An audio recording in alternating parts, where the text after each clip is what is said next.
அஸ்ஸலாமு அலைக்கும் வரஹ்மத்துல்லாஹி வபரகாத்துஹு. நம்ம போன வகுப்பில் என்ன பார்த்தோம்னா, இரையச்சம் உடையவர்களோட பண்புகள் என்ன, ஆம், அந்த மாதிரி இரையச்சம் உடையவர்களுக்கு அல்லாஹ் என்ன கொடுக்குறான், அவங்களுக்கு முத்தகீன்களாக இருந்தால் அவங்களுக்கு என்ன கிடைக்கும் அப்படிங்கிறத நம்ம போன வகுப்பில் பார்த்தோம். மேலும் இரையச்சம் உடையவர்களோட பண்புகளை வலு சேர்க்கிற விதமாக நம்ம அதில் சேர்க்க வேண்டிய இன்னொரு இலக்கணம் என்னென்னா, அல்லாஹுடைய பண்புகளை அறிஞ்சிக்கிறது.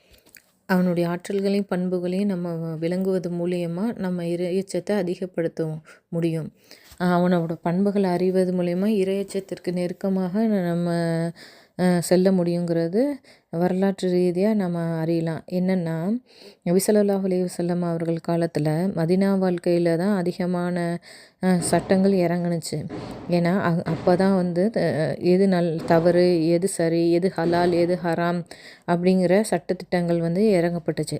அதுக்கு முன்னாடி மக்கா வாழ்க்கையில் அதிகமாக என்ன இறங்குச்சுன்னா, அல்லாஹுவை பற்றிய செய்திகளும், அல்லாஹ் எப்படிப்பட்டவன், அவனுடைய ஆற்றல் பண்புகளை பற்றி விளக்கமாக அல்லாஹ் அதிகமான வசனங்களில் அல்லாஹ் மக்கா வாழ்க்கையில் தான் நபி ஸல்லல்லாஹு அலைஹி வஸல்லம் அவங்களுக்கு அல்லாஹ் அருளியிருந்தான். அதில் தான் இறைவனை பற்றி அதிகமாக செய்திகளையும், இணை வைப்பு பண்ணக்கூடாது, இறைமறுப்பு செய்யக்கூடாது அப்படிங்கிற சட்டங்கள்லாம், இறைவனை பற்றி அதிகமான வசனங்கள் சட்டங்கள் அப்போ தான் மக்கா வாழ்க்கையில் தான் அருளப்பட்டிருக்கு.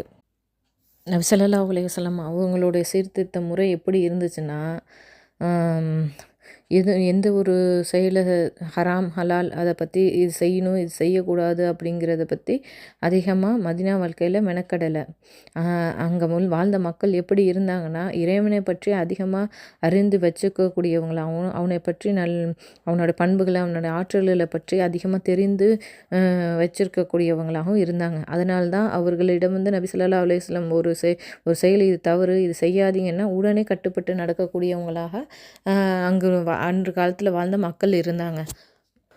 உதாரணத்துக்கு மதுபான சட்டம் இறங்கப்பட போகும்போது அன்றைய காலத்து மக்கள் எப்படி இருந்தாங்கன்னா, அல்லாஹ் இந்த மதுவை தடை செஞ்சுட்டான் அப்படின்னு வசனங்கள் கேட்ட உடனே அன்றைய காலத்து மக்கள் என்ன செஞ்சாங்கன்னா, தம் கையில் வைத்திருந்த மதுவை கீழே ஊற்றுனாங்க. அப்போ அது மட்டும் இல்லாமல் அவங்க வீடுகளில் பீப்பாயாக சேமித்து வச்சிருந்த பானங்களை எல்லாமே ரோட்டில் போட்டு பாதையில் ஊற்றுனாங்க. அதே மாதிரி வாயில் மது குடிச்சிக்கிட்டு இருக்க போகும்போது அதை முழுங்காமல் அப்படியே துப்பக்கூடியவங்களா, உடனே கட்டுப்பட்டு நடக்கக்கூடியவங்களா இருந்தாங்க அன்றைய காலத்து மக்கள்.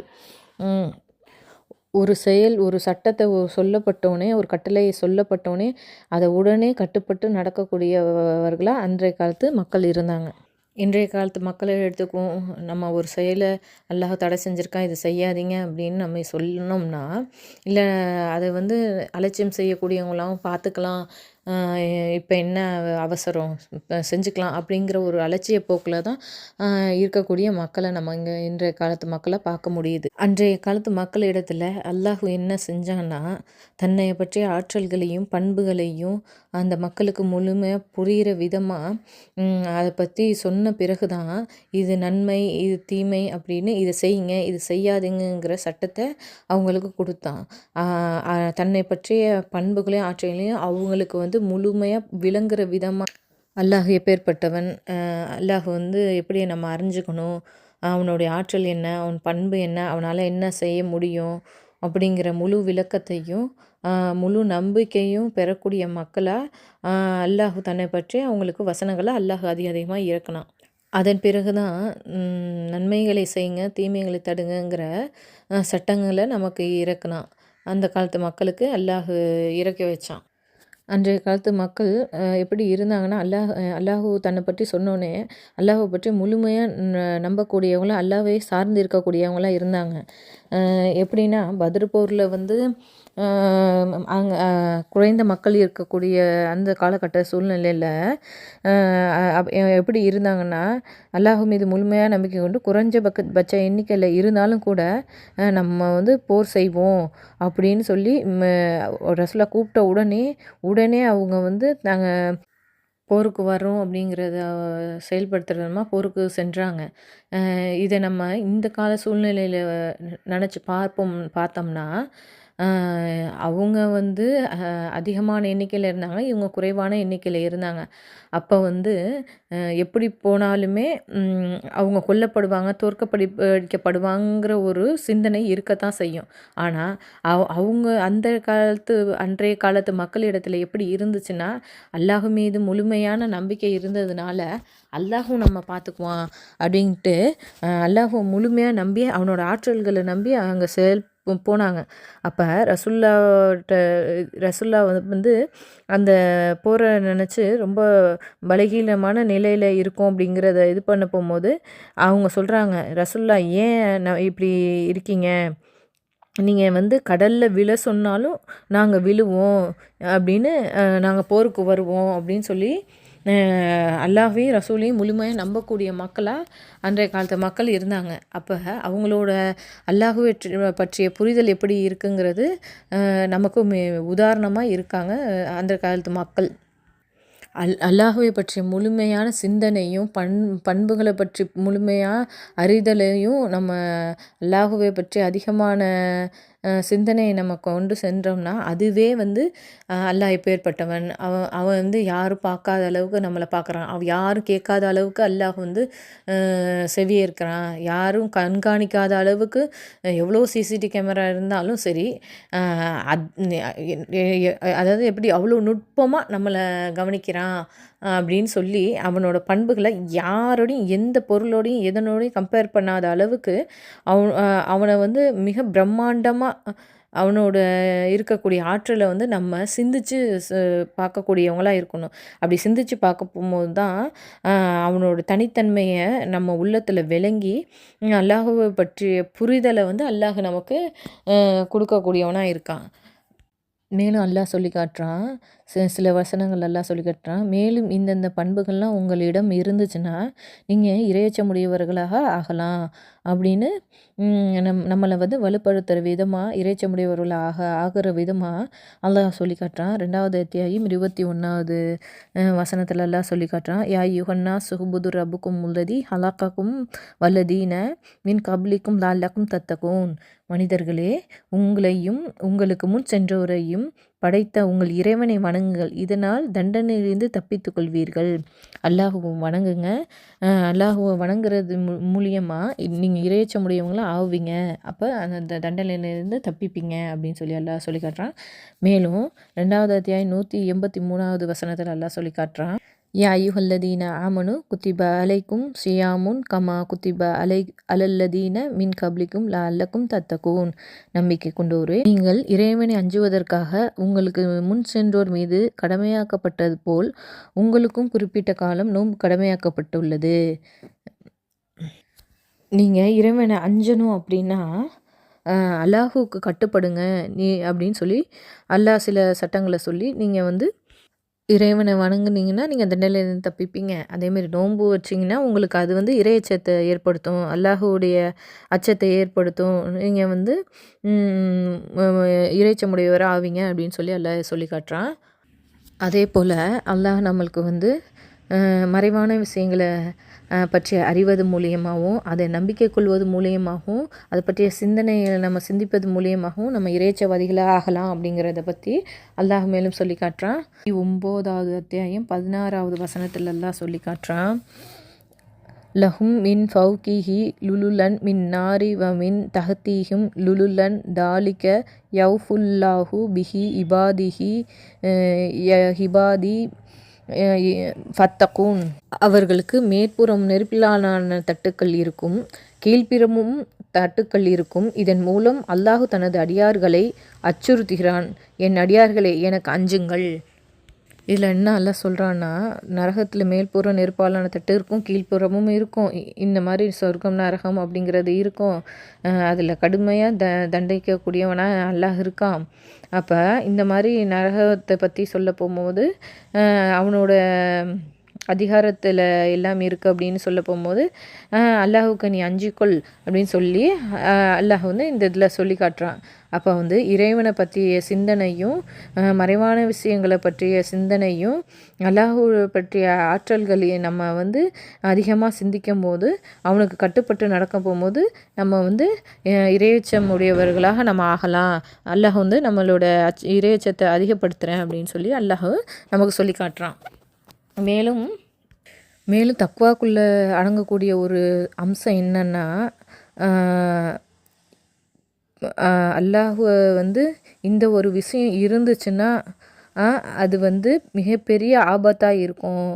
அல்லாஹ் வந்து அவனது வசனத்தை விட்டு திருப்பிடுவேன் அப்படின்னு சொல்லி அல்லாஹ் சொல்லி காட்டுறான். என்னன்னா, இந்த பெருமைங்கிறது மனிதனோட உள்ளத்தில் இருந்துச்சுன்னா அவனை வந்து நன்மையின் பக்கத்துலேருந்து அல்லாஹ் திருப்பிடுவேன் அப்படிங்கிறத அல்லாஹ் இங்கே சொல்லி காட்டுறான். 7வது அத்தியாயம் 146வது வசனத்தில் அல்லாஹ் சொல்லி காட்டுறான். நியாயமின்றி பூமியில் கர்வம் கொண்டிருப்பவர்களை தனது சான்றுகளை விட்டும் திருப்பி விடுவோம். அவர்கள் எந்த சான்றுகளை கண்டாலும் அவற்றை நம்ப மாட்டார்கள். நேரான வழியை அவர்கள் கண்டால் தங்களது வழியாக எடுத்துக்கொள்ள மாட்டார்கள். வழிகேடான பாதையை அவர்கள் கண்டால் அதை தமது வழிகளாக்கி கொள்வார்கள். அவர்கள் தமது வசனங்களை பொய்யென கருதியதும் அவற்றை அலட்சியம் செய்ததும் இதற்கு காரணம். அல்லாஹ் அதாவது யார் கர்வத்தோட பெருமையோடு நடக்கிறாங்களோ அவங்கள வந்து அவங்களோட உள்ளத்தல்ல என்ன செஞ்சிருவானா, அவன் பக்கம் சிந்திக்கிறதை விட்டும் அவன் பக்கம் நெருங்குவதை விட்டும் அல்லாஹ் திருப்பிடுவேன் அப்படின்னு இங்கே சொல்கிறான். அதுக்கு முக்கிய ஒரு இதாக என்ன இருக்குன்னா, கர்வம் பெருமை தான் வந்து யாருடைய உள்ளத்தில் இருக்கோ அவங்களோட உள்ளத்தை தான் அல்லாஹ் வந்து இந்த மாதிரி சொல்லி காட்டுறான். அப்போ வந்து இந்த பெருமையை விட்டு அல்லாஹ் வந்து நம்ம பாதுகாக்கணும். இந்த பெருமையோட விஷயத்துலேருந்து நம்ம ரொம்ப கவனத்தோடு நடக்கணும், பெருமைப்படக்கூடாது. அல்லாஹ் சொல்லி காட்டுறான். ஃபலமா ஜாஅத்துகும் ஆயாத்துனா முபுசிரத்தன் காலு ஹாதா சிஹுரு முபீன். பார்க்கும் வகையில் தமது சான்றுகளை அவர்களிடம் வந்தபோது அது தெளிவான சூனியம் என்று அவர்கள் கூறினர். அவர்கள் அதை உறுதியாக நம்பியிருந்தும் அநியாயமாகவும் ஆணவமாகவும் மறுத்தனர். குழப்பம் செய்வோரின் முடிவு எவ்வாறு இருந்தது என்பதை கவனிப்பீராக. அல்லாஹ் என்ன சொல்கிறான், அல்லாஹ் எவ்வளோதான் சான்றுகளை அவங்களுக்கு அனுப்புனாலும் அதை அவங்க சூனியன்னு மறுத்துட்டாங்க. மேலும் அவங்க எப்படி இருந்தாங்கன்னா, அதை உறுதியாக நம்பி இருந்த சூழ்நிலையிலையும் ஆணவத்தோடு அதை மறுத்தாங்க. குழப்பம் செய்ய ஒரு முடிவு எப்படி இருக்கும் அப்படிங்கிறத அவங்க பார்த்துக்கட்டும். அப்போ ஆணவத்தோடு செயல்படுறதா இருந்தால் அவங்களுக்கு வந்து நஷ்டவாளிகள் அப்படின்னு சொல்லி அல்லாஹ் சொல்கிறான். மேலும் அல்லாஹ் சொல்லி காட்டுறான். 31வது அத்தியாயத்தில் 7வது வசனத்தில் சொல்லி காட்டுறான். அவர்களிடம் தமது வசனங்களை கூறப்பட்டால் அகந்தை கொண்டவராகவும் அதை செவியுறாதவரை போலவும் தனது காதுகளை அடைப்பு உள்ளது போலவும் புறக்கணிக்கின்றனர். அவர்களுக்கு துன்புறுத்தும் வேதனை ஒன்று என எச்சரிப்பிறாக. அவங்க வந்து முக்கியமாக இந்த மேற்கொண்ட 3 வசனத்துங்களை எல்லாம் என்ன சொல்கிறான், கர்வத்தோடையும் அகந்தையோடையும் யார் செயல்படுறாங்களோ அவங்கள வந்து எவ்வளோதான் அல்லாஹ்வுடைய வசனங்கள் சான்றுகள் வந்தாலும் அவங்களுக்கு அது பயன் தராது. அந்த பெருமை ஆணவங்கிற ஒரு விஷயம் வந்து அவங்கள வந்து நேர்வழியிலேருந்து வெளியே திருப்பிடும் அப்படிங்கிறத சொல்லி, முதல் பாவம் எது அப்படின்னு நம்ம பார்த்தோம்னா இந்த பெருமை அடிக்கிற விஷயம்தான். ஷைத்தான் பெருமை அடித்தான்ல அல்லாட்ட, அந்த பாவம் தான் வந்து முதல் பாவம். அந்த சம்பவத்தில் ஷைத்தான் வந்து ஆதமுக்கு பணியுங்கன்னு சொல்லி அல்லாஹ் கட்டளையிட போகும்போது அவன் வந்து அந்த மறுத்து அவன் வந்து பெருமை அடித்தான். இதுதான் முதல் பாவத்தில் வருது. பாவத்திலே முதல் பாவம்னா அந்த பெருமைப்படக்கூடிய விஷயம்தான். அதைத்தான் அல்லாஹ் வந்து சொல்லி காட்டுறான். 2வது அத்தியாயம் 34வது வசனத்தில் சொல்லி காட்டுறான். இதுக்குள்னா லில் மலாய்கதி சுஜூதன் லி ஆதம ஃபஸ்ஜுது இல்லா இப்லீச அபா வஸ்தக்ஃபிரு தக்பர வகான மினல் காஃபிரீன். ஆதமுக்கு பணியுங்கள் என்று நாம் வானவர்களுக்கு கூறியபோது அப்போது இப்லீஸை தவிர அனைவரும் பணிந்தனர். அவனே மறுத்து பெருமை அடித்தான், நம்மை மறுப்பவராக ஆகிவிட்டான். இப்போ இங்கே வந்து சைத்தான் என்ன செஞ்சான், தான் உயர்ந்தவன் தன்னை பெருமையாக கருதிக்கிட்டு அல்லாஹுக்கு கட்டுப்படுறதுலேருந்து அவன் மறுத்து அல்லாஹ்வுக்கு மாறு செஞ்சுட்டான், அல்லாஹ்வை மறுப்பவனாக ஆகிட்டான். இறைவனுக்கு கட்டுப்படாமல் அவன் வந்து நான் தான் உயர்ந்தவன் அப்படின்னு பெருமை அடித்ததின் காரணமாக அல்லாஹ்வை மறுத்துட்டான் அப்படின்னு சொல்லி அல்லாஹ் இங்கே சொல்லி காட்டுறான். அப்போ பெருமைங்கிற ஒரு விஷயம் இங்கே வந்துச்சுன்னா அல்லாஹுவை மறுக்கிறதுல அடங்கும். ஏன்னா நான் தான் உயர்ந்தவன், நான் யாருக்கும் கட்டுப்பட மாட்டேன் அப்படின்னு அல்லாஹுக்கு கட்டுப்படாமல் இங்கே தன்னை உயர்ந்தவனாகவும் மற்றவங்கள இழிவானவங்களாகவும் கருதிட்டான். அதனால தான் இந்த பெருமை, இதனால தான் அவன் இழிந்தவனாக ஆயிட்டான்னு சொல்லி அல்லாஹ் சொல்லி காட்டுறான். பெருமைன்னு வரும்போது தன்னை உயர்வாக கருதிக்கிறது மட்டும் பெருமை கிடையாது. மற்றவங்கள பிறரை வந்து தாழ்வாக கருதுறதும் பெருமையில் அடங்கும். நம்ம தான் வசதி, மற்றவங்க மட்டம் அப்படின்னு நினச்சி தன்னை மட்டும் உயர்வாக கருதாமல் மற்றவங்கள இழிவாக கருதுறதும் பெருமையில் வரும். அப்படிங்கிறது வந்து 7வது அத்தியாயம் 12வது வசனத்தில் வந்து அல்லாஹ் சொல்லி காட்டுறான். நான் உனக்கு கட்டளையிட்ட போது பணிவதை விட்டும் உன்னை தடுத்தது எது என்று இறைவன் கேட்டான். நான் அவரை விட சிறந்தவன், என்னை நீ நெருப்பால் படைத்தாய், அவரை களிமண்ணால் படைத்தாய் அப்படின்னு சொல்லி சைத்தான் கூறுறான். இங்கிருந்து இறங்கிவிடு, இங்கே நீ பெருமை அடிப்பது தகாது, எனவே வெளியேறு, நீ சிறுமைப்படுத்தவனாக ஆகிவிட்டாய் என்று இறைவன் கூறினான். எல்லாம் என்ன செய்கிறான், சைத்தான் வந்து தன்னை ஒப்பிட்டு தான் தான் பெரியவன் அப்படின்னு கருதின ஒரு விஷயத்துக்காக நீ எனக்கு கட்டுப்படுறதை விட்டு தடுத்தது எது அப்படின்னு கேட்டோன்னே அவன் சொல்கிறான், நான் தான் உயர்ந்தவன். அவன் வந்து அதாவது ஆதமை வந்து நீ மண்ணால் படைச்சிருக்க, என்ன நீ நெருப்பால் படைச்சிருக்க, அப்போ அது இது மண்ணை விட நெருப்பு தான் உயர்ந்ததுன்னு தன்னை மேலாக கருதி ஆதம் நபியை வந்து அது வந்து அவங்கள வந்து மட்டமாக நினச்சிட்டான். அப்போ இந்த செயலை தான் இது நீ பெருமையின் காரணமாக தான் நீ செஞ்ச. அப்போ வந்து இது வந்து இந்த பெருமை அடிக்கிறதுனால நீ சிறுமைப்பட்டவனாக ஆயிட்ட அப்படின்னு சொல்லி இந்த பெருமையின் காரணமாக தான் ஷைத்தான் வெளிக்கெட்டு போனான் அப்படிங்கிறத அல்லாஹ் இங்கே சொல்லி காட்டுறான். இதற்கு முன்னாடி அல்லாஹுவுக்கு மட்டும் கட்டுப்பட்டு நடந்து அல்லாஹ் சொல்கிற கட்டளைகள்லாம் நிறைவேற்றி கொண்டு அல்லாஹு கட்டுப்பட்டு நடக்கக்கூடியவனாக இருந்த அந்த ஷைத்தான் தன்னிடத்தில் அந்த பெருமை வந்த உடனே தான் தான் பெரியவன், அது மற்றவங்க வந்து தாழ்ந்தவங்க, ஆதம் வந்து தாழ்ந்தவர் அப்படிங்கிற ஒரு பெருமை அந்த உள்ளத்தில் வந்த பெருமையின் காரணமாக ஷைத்தான் வழிகெட்டு போயிட்டான். அந்த ஷைத்தானை தான் அல்லாஹ் சொல்கிறான் சிறுமை அடைந்தவனாக ஆயிட்டான் அப்படின்னு அல்லாஹ் சொல்லி காட்டுறான். அது மட்டும் இல்லாமல் இன்னொரு விஷயமா இந்த பெருமை நம்ம உள்ளத்தில் வந்துச்சுன்னா உண்மையையும் சத்தியத்தையும் ஏற்க மறுத்துரும் அந்த உள்ளம். பெருமை வந்த உள்ளத்தில் வந்து அந்த சத்தியத்தை ஏற்கிறதுக்கு மறுக்கக்கூடிய உள்ளமாக ஆயிடும் அப்படிங்கிறதுக்கு ரசூலா உதாரணமாக சொல்கிறாங்க. பெருமைங்கிறது 2 விஷயத்தில் அடங்கும். ஒன்று உண்மையை மறைப்பதும் மக்களை இழிவாக கருதுறதும். இந்த 2 விஷயங்கள் தான் பெருமைக்குரிய விஷயங்கள். இதுலேருந்து அல்லாஹ்விடத்தில் பாதுகாப்பு தெளிக்கொள்ளுங்க அப்படின்னு சொல்லி நபி ஸல்லல்லாஹு அலைஹி வஸல்லம் சொல்கிறாங்க. இந்த பெருமை உள்ளத்தில் வந்துச்சுன்னா எது சத்தியமோ எது உண்மையோ அதை வந்து உள்ளம் ஏற்றுக்கொள்ள மறுத்துரும். அதனால் இந்த பெருமையை விட்டு அல்லாஹ்விடத்தில் நம்ம அதிகம் பாதுகாப்பு தேடணும். இந்த பெருமையின் காரணமாக உண்மையை மறுத்த சில நபர்களை பற்றி அல்லாஹ் தன்னோட திருமறையில் சொல்லி காட்டுறான். 28வது அத்தியாயம் அந்த அத்தியாயத்தில் அல்லாஹ் சொல்லி காட்டுறான்.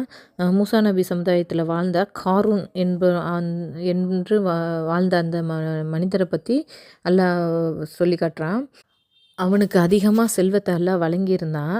எப்படி வழங்கியிருந்தான்னா அல்லாஹ் சுப்ஹானஹு வ தஆலா எப்படி வழங்கியிருந்தான்னா அவனுக்கு அதிகமாக ஏராளமாக யாருக்கும் வழங்காத அளவுக்கு அவனுக்கு அதிகமான செல்வங்களை கொடுத்து எந்த அளவுக்குன்னா அவனோட செல்வங்களை கஜானாவை பூட்டி அதோட சாவியை சுமப்பதற்கே ஒரு பெரும் கூட்டம் தேவைப்படும், அதை சுமந்து வருவதுக்கே பெரிய கூட்டம் வரும் அப்படின்னு சொல்லி அல்லாஹ் வந்து அந்த அளவுக்கு வந்து அல்லாஹ் வந்து அவனுக்கு வந்து செல்வத்தால் வழங்கியிருந்தான்.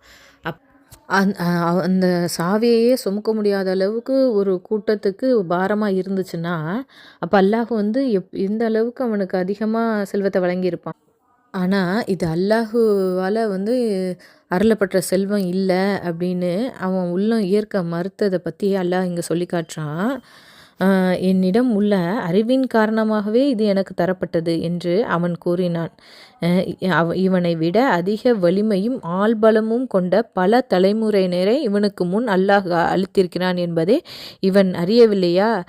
அவனோட உள்ளம் அல்லாஹ்னால தான் இந்த செல்வங்கள் எனக்கு வழங்கப்பட்டுச்சுங்கிறத ஏற்க மறுத்து, உண்மையை ஏற்க மறுத்து, அவன் பெருமையின் காரணமாக, என்னோட அறிவின் காரணமாக தான் இது எனக்கு வழங்கப்பட்டுச்சுன்னு அவன் நினச்சி அவன் சொன்னான். இப்போ அவன் வந்து அல்லாஹ்வை சத்தியத்தை ஏற்க மறுத்துட்டான். அல்லாஹ்வால கிடைச்சதுங்கிற அந்த உண்மையை, அந்த சத்தியத்தை அவன் ஏற்க மறுத்தான்.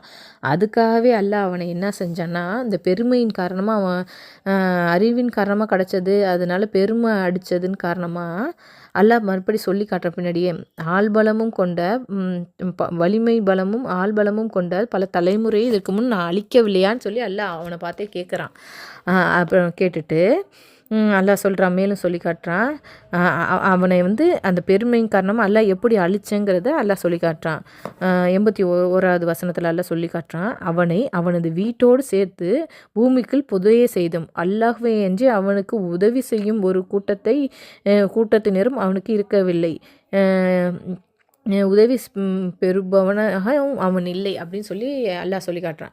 அப்போ அவன் எவ்வளோ தான் பெருமை அடித்தாலும் அவனுக்கு அல்லாஹ்வை தவிர உதவி செய்கிறவன் யாரும் இல்லை அப்படின்னு சொல்லி அல்லாஹ் அவனை வந்து அவனோட செல்வத்தோட அவனோட வீட்டோட வந்து அவனை வந்து நான் பூமிக்குள்ளே புதைய செஞ்சேன் அப்படின்னு அல்லாஹ் இங்கே சொல்லி காட்டுறான்.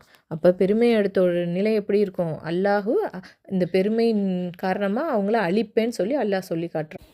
மேலும் அல்லாஹ் சொல்லி காட்டுறான், பூமியில் வலிமையோடு வாழ்ந்த ஆது சமுதாயத்தை பற்றி அல்லாஹ் சொல்லி காட்டுறான். ஆது சமுதாயத்தினர் 41வது அத்தியாயத்தில் 15வது வசனத்தில் எல்லாம் சொல்லி காட்டுறான். ஆது சமுதாயம் பூமியில் நியாயமின்றி ஆணவம் கொண்டனர். எங்களை விட வலிமை மிக்கவர் யார் என கேட்டனர். அவர்களை படைத்த அல்லாஹ் அவர்களை விட வலிமையானவன் என்பதை அவர்கள் கவனிக்கவில்லையா? அவர்கள் தமது சான்றுகளை மறுப்போராக இருந்தனர். எனவே இவ்வுலக வாழ்க்கையில் இழிவையை அவர்களுக்கு சுவைக்கச் செய்வதற்காக கெட்ட நாட்களில் அவர்கள் மீது கடும் புயல் காற்று அனுப்பினோம். மறுமை வேதனையை விட மிகவும் இழிவுபடுத்துவதும் அவர்களை உதவி செய்யப்பட மாட்டார்கள். அதாவது அல்லாஹ் இங்கே சொல்லி காட்டுறான், அவங்கள வந்து எப்படி அல்லாஹ் வந்து படைச்சிருந்தானா ரொம்ப பலசாலிகளாகவும் மலைகளை வந்து குடஞ்சி அதில் வீடுகளை ஏற்படுத்தி கொண்டு வலிமையாக வாழக்கூடியவங்களாகவும் உடல் வலிமையில் வந்து ரொம்ப பலசாலிகளாக இருக்கக்கூடியவங்களாம் அல்லாஹ் படைச்சிருந்தான். அப்படி படைச்சிருந்தோன்னா அவங்களுக்கு அது பெருமை வந்துருச்சு. நாங்கள் தான் பலசாலிகள், இந்த பூமியில் வந்து அந்த கர்வத்தோடையும் ஆணவத்தோடையும் அவங்க வந்து எங்களை விட யார் பலசாலி அப்படின்னு சொல்லி இருந்தாங்க. அப்போ வந்து அல்லாஹ் சொல்கிறான், உங்களை விட பலசாலி அல்லாஹ் இதை வந்து நீங்கள் அறியலையா, அவங்க கவனிக்கலையா அப்படின்னு சொல்லி அல்லாஹ் அங்கே கேட்குறான். இந்த மாதிரி அவங்க பெருமை அடித்ததின் காரணமாக அவங்கள வந்து அல்லாஹ் வந்து எப்படி அழிச்சானா, கடும் புயல் காற்றை கொண்டு அல்லாஹ் அவங்கள அழித்தேன் அப்படின்னு சொல்லி காட்டு. அல்லாஹ் மேலும் சொல்லி காட்டுறான். 18வது அத்தியாயம் 34வது வசனத்தில் சொல்லி காட்டுறான். தோட்டக்காரர்களை பற்றி சொல்லி காட்டுறான். அவங்களுக்கு வந்து அதிகமாக செல்வம் வழங்கப்பட்ட போகும்போது அவங்க எப்படி பெருமை அடித்தாங்க, அதனால எப்படி அழிஞ்சாங்கங்கிறத அல்லாஹ் சொல்லி காட்டுறான். அவ்விரு தோட்டங்களிலும் தமது பலன்களை சிறிதும் குறைவின்றி அளித்து வந்தன. அவ்விரண்டுக்கு இடையே ஓர் ஆற்றை ஓடச் செய்தோம். மற்ற கனிகளும் இருந்தன. அவன் தனது தோழனிடம் உரையாடும் போது, நான் உன்னை விட அதிகம் செல்வம் படைத்தவன், ஆள்பலவும் மிக்கவும் என்று கூறினான். தனக்குத்தானே தீங்கிழைத்தவனாக தமது தோட்டங்களில் நுழைந்தான். இது அழிந்துவிடும் என்று நான் ஒருபோதும் நினைக்கவில்லை என்றான். இங்கே அந்த மனிதர் என்ன செஞ்சுருக்காரு, தன்னோட தோழனிடம் உரையாடும் போது என்ன செஞ்சார், நான் வந்து உன்னை விட அதிகம் செல்வம் வழங்கப்பட்டிருக்கு, எனக்கு ஆள் பலமும் இருக்குது அப்படின்னு சொல்லி தன்னைத்தானே பெருமை அடித்தான். இது வந்து யாருனால, அல்லாஹுனால தான் அவருக்கு கிடைச்சது அப்படிங்கிறத விட்டுட்டு உன்னை விட நான் அதிகம் செல்வம் உடையவன், ஆள் பலம் மிக்கவன்னு மற்றவங்களை வந்து இழிவாக கருதுனான். அதன் காரணமாகவே அல்லாஹ் என்ன செஞ்சான், அவங்க தோட்டத்தை ஒன்றும் இல்லாமல் ஆக்கி அழித்தேன் அப்படின்னு சொல்லி சொல்கிறான். இந்த பெருமையின் காரணமாக அந்த தோட்டத்தை வந்து நான் ஒன்றும் இல்லாமல் செஞ்சேன் அப்படின்னு சொல்லி காட்டுறான். அதே போல் 28வது அத்தியாயத்தில் 39ல் அல்லாஹ் சொல்லி காட்டுறான். ஃபிரௌனுடைய படைகளையும் எப்படி அல்லாஹ் அழித்தேன், அவன் பெருமையின் காரணமாக அழித்ததை பற்றி அல்லாஹ் சொல்லி காட்டுறான். அவனும் அவனது படையினரும் நியாயமின்றி பூமியில் பெருமை அடித்தனர். நம்மிடம் அவர்கள் திரும்ப கொண்டு வர மாட்டோம் எனவும் நினைத்தனர். எனவே அவனையும் அவனது படையினரையும் தண்டித்தோம். அவர்கள் கடலில் எறிந்தோம். அநீதியிழைத்தோரின் முடிவு எவ்வாறு இருந்தது கவனிப்பீராக. அப்போ பெருமை அடித்தவங்களாம் அல்லாஹ் என்ன செஞ்சான், அழிச்சான். அப்போ அவங்கள இந்த மாதிரி பெருமை அடிப்போர் நிலை எப்படி இருக்கும் அப்படின்னு சிந்திங்க அப்படின்னு சொல்லி அல்லாஹ் இங்கே சொல்கிறான். அதை கவனித்து நீங்கள் இந்த பெருமையிலேருந்து பாதுகாத்துக்கோங்கன்னு அல்லாஹ் சொல்லி காட்டுறான். மேலும் அல்லாஹ் சொல்லி காட்டுறான் 2வது அத்தியாயம் 206வது வசனத்தில், அல்லாஹ்வை அஞ்சிக் கொள்ளுங்கள் என்று அவர்களிடம் கூறப்பட்டால் அவனது ஆணவம் அவனை பாவத்தில் ஆழ்த்துகிறது. அவனதுக்கு நரகமே போதுமானது, அது மிக கெட்ட தங்குமிடம் என்று அப்படின்னு சொல்லி அல்லாஹ் சொல்லி காட்டுறான். அதாவது அல்லாஹ்வுக்கு அஞ்சிக்கோங்க, இணை வைக்காதீங்க, பாவமான செயல்களில் ஈடுபடாதீங்க, பெருமை கொள்ளாதீங்க அப்படின்னு அவங்கள்ட்ட சொல்லப்பட்டால் அவங்க ஆணவத்தின் காரணமாக அந்த பாவத்திலே இருக்காங்க அப்படின்னு சொல்லி அல்லாஹ் சொல்லி காட்டுறான். இப்படி இருக்கவங்களோட நிலைமை என்ன, நரகம்தான் அப்படின்னு சொல்லி காட்டுறான். அப்போ இந்த பெருமைங்கிறது நம்மளை இப்போ நரக படுகொலியில் தள்ளக்கூடிய ஒரு விஷயமா இருக்குது. அப்போ இந்த பெருமையிலிருந்து எப்படியெல்லாம் வெளிப்படணும், அதில் எவ்வளோ கவனத்தோடு செயல்படணும் அப்படிங்கிறது நம்ம கூர்ந்து கவனத்தோடு செயல்படணும். ஏன்னா அந்த பெருமைங்கிறது நமக்கு நம்மளை அறியாமலே அதை விரும்பக்கூடியவர்களாக நம்மளுடைய உள்ளம் இருக்கிறதுனால இந்த செயல்களிலிருந்து அல்லாஹ்விடத்தில் நம்ம அதிகம் பாதுகாப்பு தேடணும். அதே மாதிரி மற்றவங்கள இழிவாக கருதுறதை விட்டு நம்ம பாதுகாப்பு தேடணும். நம்ம தான் எல்லாத்திலும் உயர்ந்தவங்க, நம்ம தான் சிறந்தவங்க, அவங்கெல்லாம் நம்மளுக்கு கீழே அப்படின்னு எல்லா விஷயத்துலையும் நான் நான் நான் என்னால் அப்படிங்கிறத விட்டுட்டு இறைவனால் தான் எல்லாமே, அவனால் தான் கிடச்சிச்சு. அதே மாதிரி இந்த நம்ம பார்த்த வசனங்கள் எல்லாமே நமக்கு எதை இது பண்ணுதுன்னா, அல்லாஹ்வை தவிர அல்லாஹ்வுனால தான் எல்லாம் கிடைக்குது அப்படிங்கிறத நமக்கு இங்கே விளங்குது. நம்மளால் எந்த ஒரு செயலுமே செய்ய முடியாது அப்படிங்கிறத இதில் விளங்குறோம். அதனால் புகழ் அனைத்தும் அல்லாஹ்வுக்கே, பெருமை அனைத்தும் அல்லாஹ்வுக்கே அப்படின்னு நம்ம அந்த உணர்வுபூர்வமாக விளங்கணும். மேலும் இந்த மாதிரி செயல்கள், பெருமையின் கூடிய சைத்தானிய அந்த செயல்கள் சிந்தனையிலிருந்து அல்லாஹ் நம்ம எல்லாருமே பாதுகாக்கணும் என்று துவா செய்தவளாக முடித்துக்கொள்கிறேன். அஸ்ஸலாமு அலைக்கும் வரஹ்மத்துல்லாஹி வபரகாத்துஹு.